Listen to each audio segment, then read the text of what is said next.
அண்ணே நான் என்னுடைய அன்பு அண்ணன், இது பார்ட்டி சாதாரண இல்லை, சேகர்பாபு அண்ணன். வெட்டு 1 துண்டு 2 தான் பேச்சு. யாருக்கு அஞ்சாத சிங்கம். மன வலிமை, தைரியம். எத்தனையோ எத்தனையோ சிறப்பான அமைச்சரில் இது ஒரு சிறப்பு. முதல்ல தமிழக முதலமைச்சர் ஐயா ஸ்டாலின் அவர்களுக்கு முதல்ல நன்றி சொல்லணும். இப்படிப்பட்ட ஒரு அறநிலைத்துறைக்கு இப்படி ஒரு அமைச்சரை தேர்ந்தெடுத்தார் பாருங்க. அடடா, எல்லா கோயிலையும் விளக்கெறிதியா, அவ்வளோ கோயில் அப்படி பிரகாசமாக இருக்குது, இந்த மாதிரி இருக்குது, ஜெகஜோதியாக இருக்குது.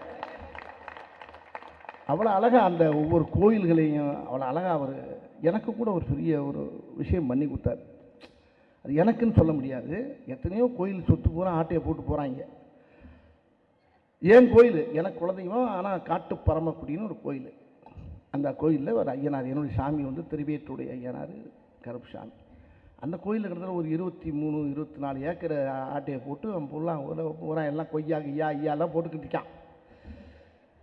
அந்த மேட்ரு சொன்னல, முதல்ல பேப்பரை கொடுப்ப இப்போ பாருப்பா கொஞ்ச நேரத்தில் அப்படின்னாரு.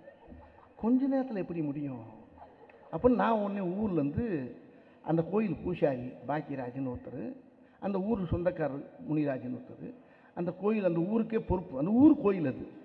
உடனே அண்ணன்ட்ட கொண்டாந்து சீட்டை தான் கொடுத்தேன். கப்புன்னு காலையில் ஆள் அனுப்புனாரு, வாங்கி கொடுத்துட்டாரு.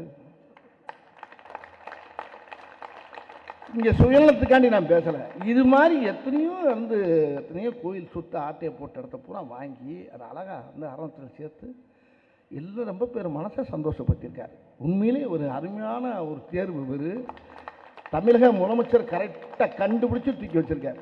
இதுக்கு முன்னால் அறநிலைத்துறையெல்லாம்